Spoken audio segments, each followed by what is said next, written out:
સ્વામિનારાયણ હરે તારીખ આજે 27 જુલાઈ 2025 રવિવારના અનુક્રમમાં આપણે આ ભુજથી પ્રકાશિત થયેલું ગોપાળાનંદ સ્વામી કૃત ગીતા ભાષ્ય જે છે તે જોઈ રહ્યા છે.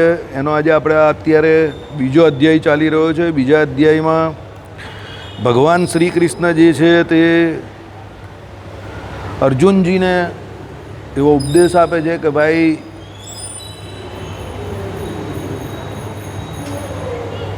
તારે તારું જે કર્મ જે છે તે તો કરવાનું જ છે.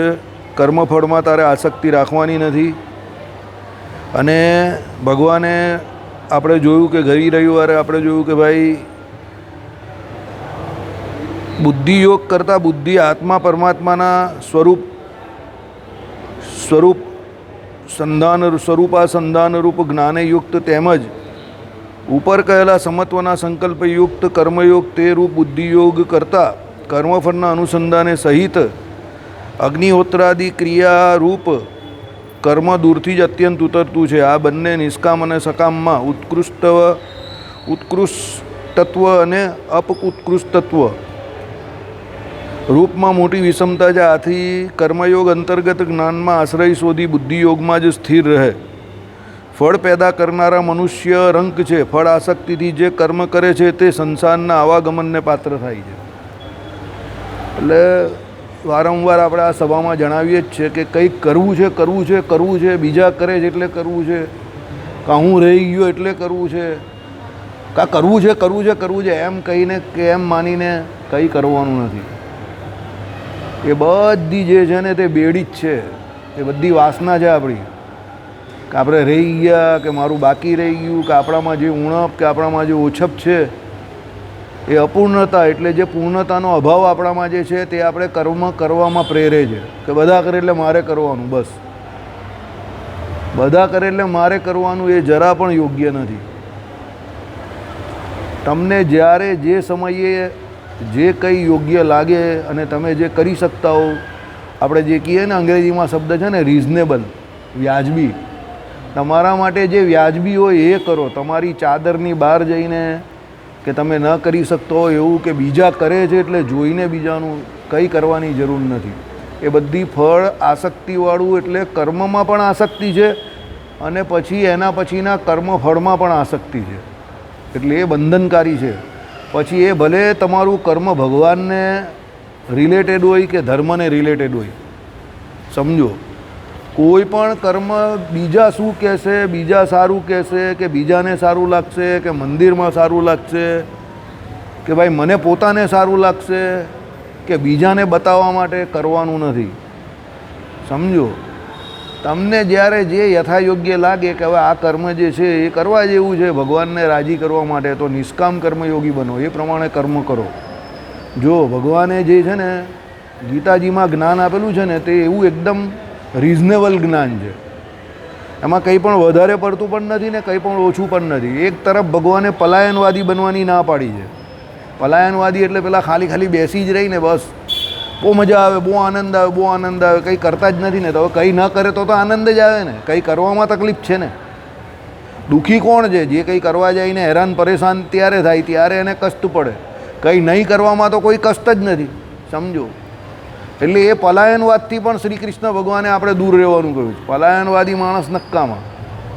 કર્તૃત્વ જે છે એ તમારું ભાગ્ય નથી, પણ કર્તૃત્વ જે છે તમારી જવાબદારી છે. એટલે તમે જે કંઈ કર્મ કરો એ તમારી જવાબદારી છે. નિત્ય કર્મ, નૈમિતિક કર્મ કે વ્યવહારિક કર્મ, સામાજિક આર્થિક જે કંઈ કર્મ એ તમારી જવાબદારી છે. ગ્રહસ્થની જવાબદારી તેમાં બહુ મોટી છે, કારણ કે ગ્રહસ્થ આશ્રમ પર બીજા બધા આશ્રમ નભે છે. તો કર્તૃત્વનો અભાવ એ પલાયનવાદ છે. કર્તાપણાનો અભાવ બરાબર છે, પણ કર્તૃત્વનો અભાવ એ પલાયનવાદ છે. કે કરવું જ નહીં કંઈ, એ તો ખોટી વાત છે. પણ હવે એટલે પણ નહીં, હવે સમજો, કંઈ ન કરવું પલાયનવાદ એ ખોટી વાત છે. પણ કોઈ કર્મ તમે એટલે ન કરો કે બીજા કરે છે, કાં એટલે પણ ન કરો દેખાદેખીમાં કે તમને કે હું કરીશ તો છવાઈ જઈશ, કે લોકો મને ઓળખતા થઈ જશે, કે મારું બહુ સારું દેખાશે, એટલે પણ ન કરો. ફક્ત કર્મ કરવા માટેનો એક જ સિદ્ધાંત છે. કયું? કે જે તમને અત્યારે તમારા માટે યથાકાળ યથાયોગ્ય લાગે છે એટલે તમે એ કરો છો. અને બીજી શરત સૌથી મોટી એ છે કે એ કર્મ તમે એટલે કરો છો કે તમે તમારી અંદર અંતર્યામીપણે રહેલા ભગવાન જે છે ઠાકોરજી એને તમે પ્રસન્ન ભગવત પ્રસન્નાર્થે કોઈ પણ કર્મ કરો. બાકી તમે બધા કરે છે ને હું રહી ગયો કે બધાએ ગાડી લીધી એટલે મારે પણ ગાડી લેવાની ને 20,000નો હપ્તો ભરવાનો, એ ખોટી માનસિકતા છે. ગાડી રાખીને હવે અત્યારે કોઈ મોટો માણસ લાગતો નથી. જેમ મોબાઈલ એકદમ સામાન્ય વસ્તુ થઈ ગઈ એમ ગાડી પણ એકદમ સામાન્ય વસ્તુ થઈ ગઈ. એટલે બધા ગાડી રાખે એટલે મારે ગાડી રાખવાની, નહીં તો મને લોકો ગરીબ માનશે. એ હાવ ખોટી માનસિકતા છે. બરાબર, સિમ્પલ વાત છે. હવે અમે 3 ભાઈ ઊભા રહી જઈએ તો પેલો ગાડીવાળો બી અમારી સામે ગરીબ જ લાગશે. હું એટલે નહીં કહેતો કે પૈસા કે નહીં પૈસાનો સવાલ એમાં, પણ હવે એક વસ્તુ શું છે કે ગાડીથી હવે પૈસા થોડા અંકાઈ છે. 2-4 લાખની ગાડી હોય, 10-20 હજારના હપ્તામાં ગાડી મળી જાય છે, એટલે તમને લોકો પૈસાદાર સમજવા માંગશે એવું? તો 10-20 હજાર રૂપિયા મહિને તમે ખોટી જવાબદારી વધારો, તમને ગાડીની જરૂર નથી તો એને લેવાની કોઈ જરૂર નથી. હા, તમારો ધંધો જે છે તે તમે જે જગ્યા પર રહો છો એનાથી 20-25 કિલોમીટર દૂર છે, તમે જ્યાં જાઓ છો હાઈવે રોડ છે, ત્યાં બીજા કોઈ સાધન નથી, તો ત્યારે ગાડી લેવાની 100% જરૂર છે. તો કંજુસાઈ નહીં કરવાની. તમે ધંધાવાળા છો, તમારી ઓળખાણ, તમારા ધંધાની ઓળખાણ જે છે તે આખી એ તમારા સ્ટેટસ પર ચાલતી છે, તો એ વાત અલગ છે. બાકી તમે સિમ્પલ નોકરી જ કરો છો તો તમને આખા ગામને ખબર જ છે તમે નોકરી કરો છો. તો પછી જ્યારે તમને એવું લાગે કે હવે પૈસા છે બરાબર તો જ ગાડી લેવાની, બાકી આખા ગામને ખબર છે કે તમે નોકરી કરો છો, તે બતાવવા માટે લેવાની કોઈ જરૂર નથી. તમે ગાડી લેશો તો લોકો તમને વેપારી સમજી લેવાના, એ તો ખબર જ છે કે નોકરીમાંથી લીધી છે. હું કહું તે સમજ પડે છે, આઈડિયા આવે છે. હું તમને કહું, હવે ઘણા હું 15-20 હજારનો પગાર હોય, આખા વરોનો પગાર ભેગો થાય એટલે પછી એ 3-4 લાખ રૂપિયાનું આંધણ કરી આવે જઈને. હવે ભાઈ તું 15-20 હજારમાં શાંતિથી જીવ નહીં ભાઈ, શું કામ આંધણ કરી આવે છે? પછી શું થાય, હપ્તા ભરવાનો ટાઈમ હોય નહીં, 4-6 મહિના આવી રીતે લાંબી મંદી આવે એટલે પછી પેપરમાં નામ આવે એનું. એ તો નહીં હોય, એનું નામ આવી જાય, ભાઈ લટકી ગયા, ભાઈ આમ કર્યું.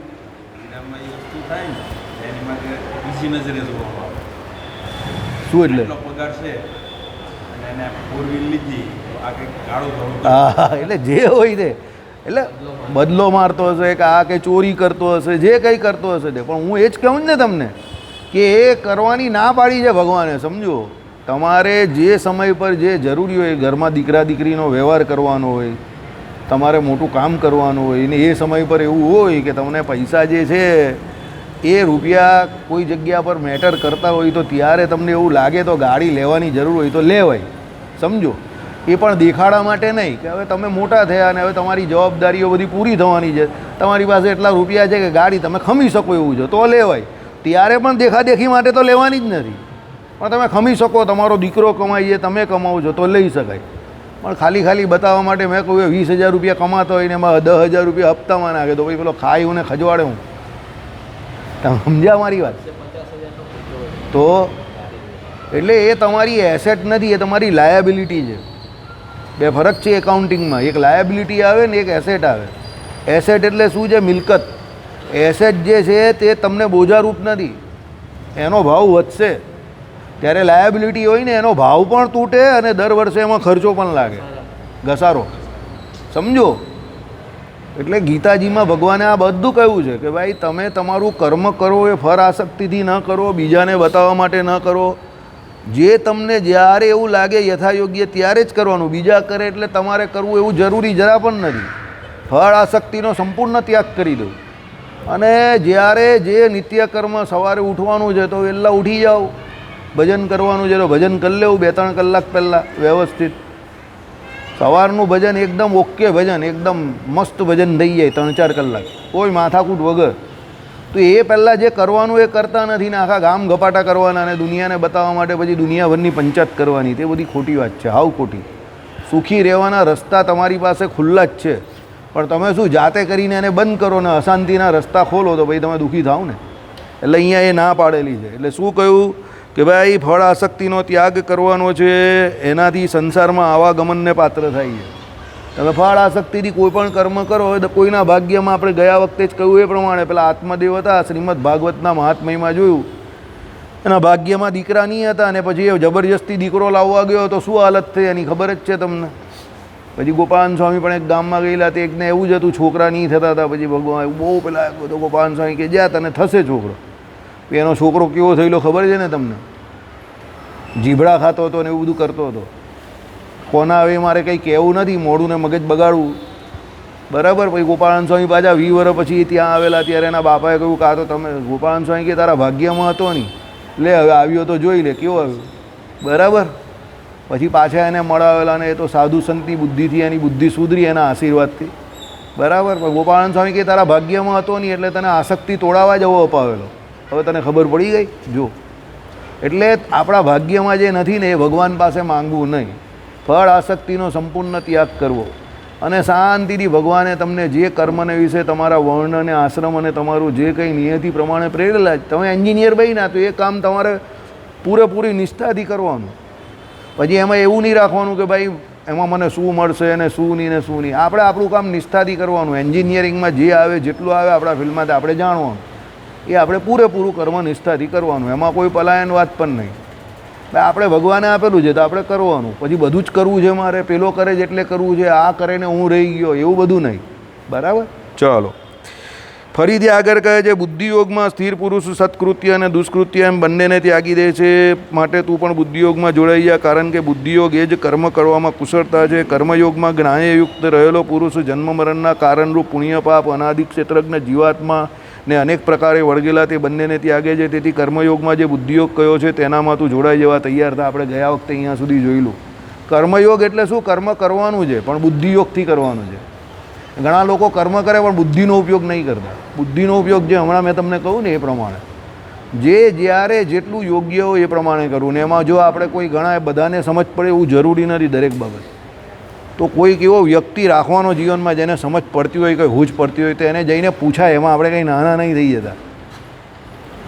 કોઈ કામમાં કોઈ નિષ્ણાત હોય તો એને જઈને પૂછાય ને, એમાં આપણે કાં નાના થઈ જઈએ છીએ, એમાં આપણા કાં પોટલા લૂંટાઈ જાય છે. સમજો, હમણાં પરમ કે ચોથે દિવસ ના 4-5 દિવસ પહેલાં જ હરિપ્રકાશ શાસ્ત્રી જોડે મારી વાત થયેલી.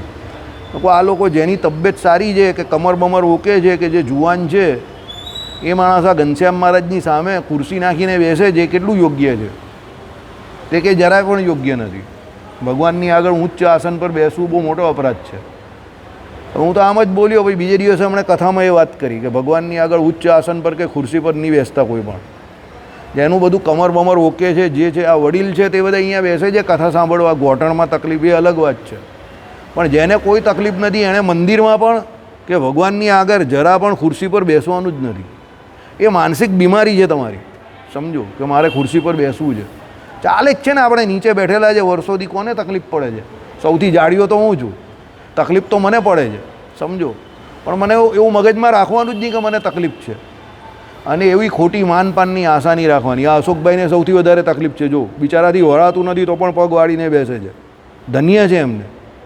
પહેલાં ખુરશી પર બેસવાની કોશિશ કરી, પણ પછી મેં એને નહીં કહ્યું કોઈ દિવસ કે તમે ખુરશી પર ન બેસો, પણ એ ભાઈ બેસી ગયા. અરે ડ્રગ કમિશનર આવે છે તમારી સભામાં, જે આજે હમણાં નહીં આવતા સાહેબ, અત્યાર સુધી એ પણ અહીંયા બાજુમાં નીચે બેસતા હતા. આ કાકાની 74 વર્ષની ઉંમર છે તો પણ નીચે બેસે છે. સમજો, પછી એવું મંદિરે આવીને તમે ખોટી આશા રાખો, માન મોટપ દઈને તમે બેસી શકતા હો, પછી તમે જમીન પર બેસો નહીં, તો એ બહુ ખોટી વાત છે. પછી અહીંયા આવીને તમે કંઈ લીધું નથી. સમજો, જો તમને કોઈ કંઈ કહેવાનું નથી અને કોઈ કદાચ કહે તો તમે એનો જવાબ પણ આપી શકો છો. જવાબ તો બધા સવાલના છે જ, ખરા ખોટા કોઈ પણ, બરાબર. પણ એ તમે તમારી જાતને પોતે છેતરી રહેલા છો. તમે ભગવાનને નહીં છેતરતા, તમે તમારી જાતને છેતરો છો. જવાબ બધા સવાલના છે દુનિયામાં. વકીલની જેમ આર્ગ્યુમેન્ટ તો કોઈ પણ કરી શકે ખરી ખોટી, પણ તમે તમારી આત્માને તો પૂછો કે એ ઓકે છે કે નથી ઓકે. જે કંઈ હોય તે કોઈ પણ કર્મ.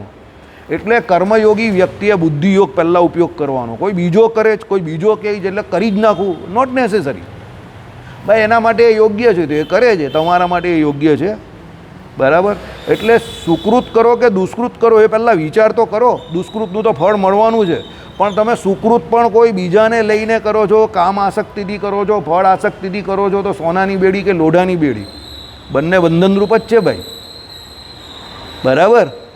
એટલે પછી એ બંધન તો કરશે જ તમને, જન્મ મરણ તો આવશે જ, બરાબર. એટલે ભગવાને શું કહ્યું? કર્મયોગી બનો, પણ એ પહેલાં બુદ્ધિયોગી બનો.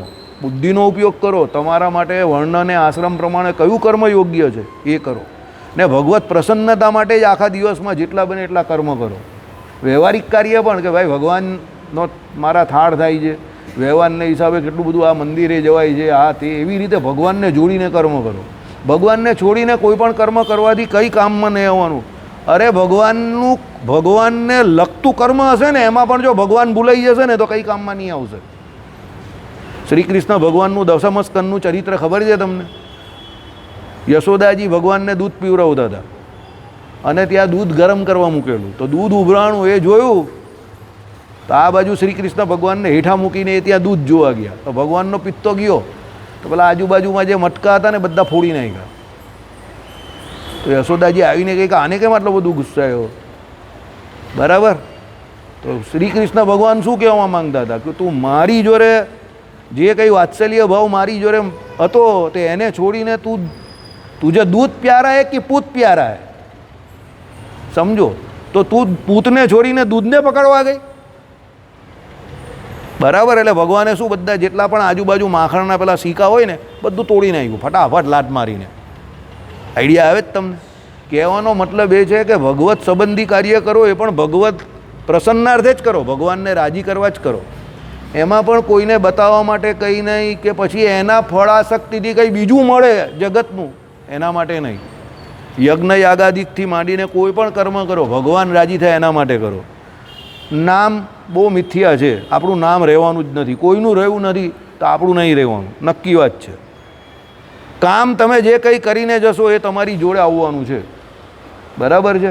હવે એ કામ તમારે એવું કરવાનું છે કે જે કામથી તમારે પાછું અહીંયા ન આવવું પડે.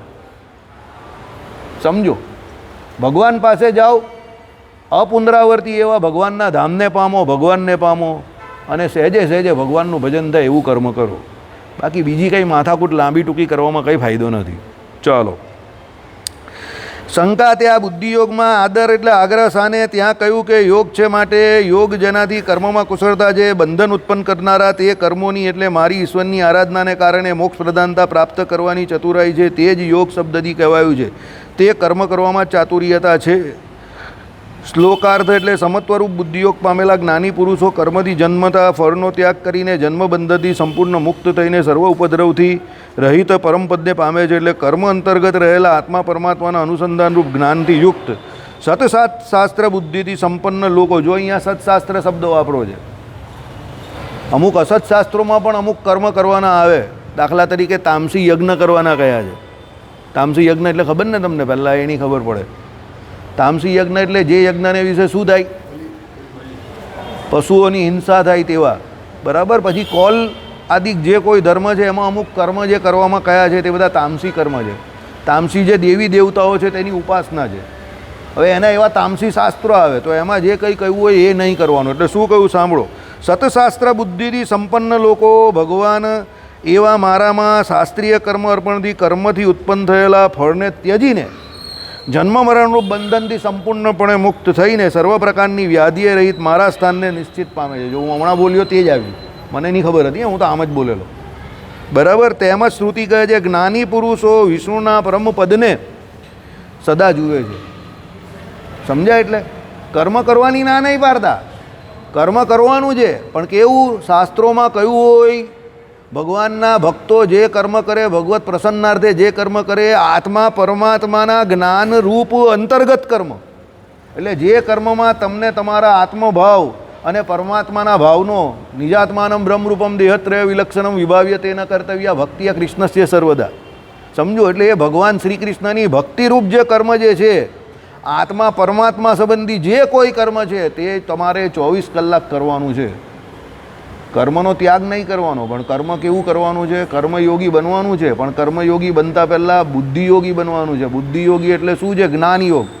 કે ભાઈ તમને એ પોતાના સ્વરૂપનું જ્ઞાન હોવું જોઈએ, પરમાત્માના સ્વરૂપનું જ્ઞાન હોવું જોઈએ. હું જે કંઈ કરું છું એમાં મારા ભગવાન રાજી થાય છે એના માટે જ હું કરું છું ને, કે ભાઈ ગામને બતાવવા માટે કરું છું, ફળાશક્તિથી કરું છું. ઘણા બધા આવે કર્મો, બાજુવાળાને બતાવવા કરે, આગળવાળાને બતાવવા કરે, પાછળવાળાને બતાવવા કરે, છેલ્લે કંઈ નહીં હોય તો સમાજમાં બતાવવા કરે, મંદિરમાં આવતા હોય તો મંદિરમાં બતાવવા કરતા હોય. એવા છે જ અહીંયા ઘણા લોકો છે. તો ભાઈ એનું કશે ગામમાં કંઈ ઉપજતું નહીં હોય તો અહીંયા મંદિરમાં ઉપજાવા આવે, મંદિરમાં બધા ઉપર ગરમ થઈ જાય, મંદિરમાં આમ તેમ કરે, બરાબર. મંદિરમાં બધા મને ઓળખવા જોઈએ એવા લોકો પણ આવે છે, બરાબર. તો એનાથી કંઈ પ્રાપ્તિ થતી નથી. અરે જે તત્તન 4 કરોડના દાન આપી દઈ છે એને લોકો ઓળખતા નથી, એવા લોકો છે. અને જે મંદિરમાં આમ તેમ ફર્યા કરતા હોય એની એવી ઈચ્છા છે કે મને લોકો ઓળખે. વિચાર કરો કેટલી બધી ઉપર નીચેમાં કેટલો બધો ફરક છે, વિચાર કરો. જે 3-4 કરોડ રૂપિયાના દાન આપે છે એને કોઈ ઓળખતું નથી. તમારે એનું નામ તે પૂછે કે ભાઈ આ કોણ છે, ઓળખતા જ નથી આને તો, બરાબર. એટલે આટલા સૂમમાં કામ કરવાવાળા માણસ છે. અને બીજા એવા છે કે જે કંઈ કરતા નથી તો પણ ઢોલ નગારા લઈને બેઠેલા છે, સમજો, બરાબર. એટલે ફળ આસક્તિનો સંપૂર્ણ ત્યાગ કરવો, ભગવત પ્રસન્નાર્થે કામ કરો. આત્મા પરમાત્મા સંબંધી જ્ઞાને યુક્ત કામ એટલે હું આત્મા છું એ પ્રમાણે માનીને પરમાત્મા સંબંધી કર્મ કરો. એ ભગવાન વિષ્ણુના પરમ સ્થાનને પામે છે. એટલે શું? એ મોક્ષને જ પામે છે, ગમે તે કર્મ કરે. કારણ કે એના કર્મની અંદર ભક્તિ યોગ રહેલો છે, સમજો. એ કર્મ કોઈ પણ એમને એમ નહીં કરતો, ભગવાનને રાજી કરવા કરે છે. ભગવાનને રાજી કરવા કરેલો ઉપવાસ કે ભગવાનને રાજી કરવા કરેલી યાત્રા કે જેમાં વેઠેલી પીડા એ પણ ભગવત પ્રસન્નાર્થે જો કરેલી છે તો એ ફળશે, 100% ફળશે.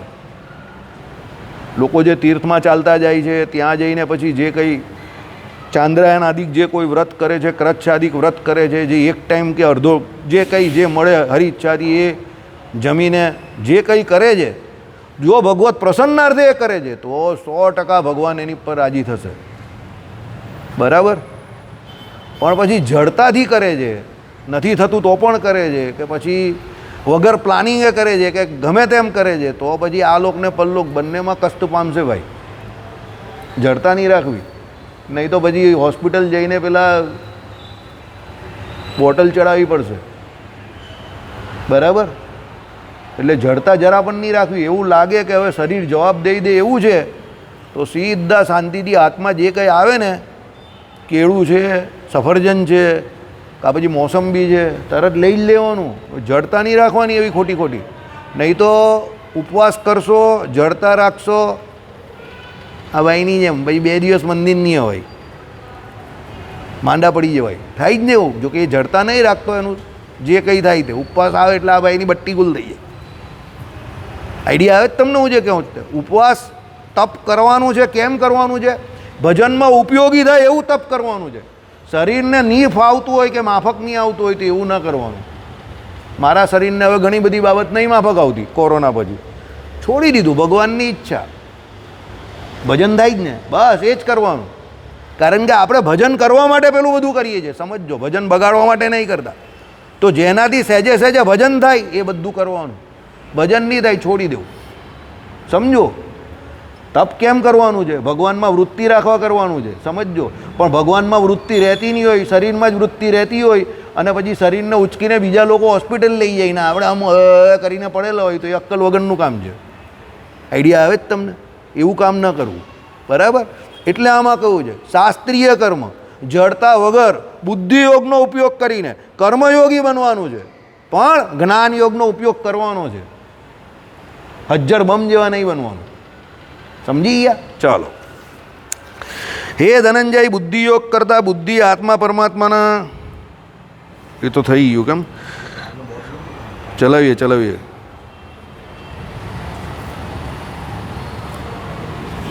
વિષ્ણુના પરમપદને પામે છે. ઓકે. એનાથી મોક્ષ કઈ રીતે શક્ય થાય છે? તો 2 શ્લોકથી કહે છે, જ્યારે તારી બુદ્ધિ આત્મા પરમાત્માના અવિવેક રૂપ મોહરૂપી અજ્ઞાનની કલુષિતાને સર્વદા ત્યજી દેશે, એટલે ત્યારે સાંભળવા લાયક અને સાંભળેલા સર્વે પ્રત્યે તને ઉદાસીનતા આવશે. અગાઉ કહેલ પ્રકારના વર્તનશીલ સ્વભાવવાળા, તેનાથી શુદ્ધ અંતકરણવાળા તારી બુદ્ધિ આત્મજ્ઞાનથી રહિત હોવાને કારણે દેહ અને દેહ સંબંધી અહમમત્વરૂપ વિપરીત જ્ઞાનરૂપ કલુષિતતા કાદવને જ્યારે સંપૂર્ણ રીતે તરી જશે ત્યારે સાંભળવા યોગ્ય સર્વશાસ્ત્ર અને સાધને સહિત જે ફળ સાંભળેલા છે તે તરફ તને વૈરાગ્ય પ્રાપ્ત કરીશ. વૈરાગ્યની પ્રાપ્તિને કારણે યથાવસ્થિત આત્મજ્ઞાન પ્રાપ્ત થશે. ધર્મથી જ્ઞાન ઉત્પન્ન થાય છે અને જ્ઞાનથી વૈરાગ્ય પેદા થાય છે. જો આવી ગયું, ધર્મથી જ્ઞાન ઉત્પન્ન થાય છે અને જ્ઞાનથી વૈરાગ્ય પેદા થાય છે.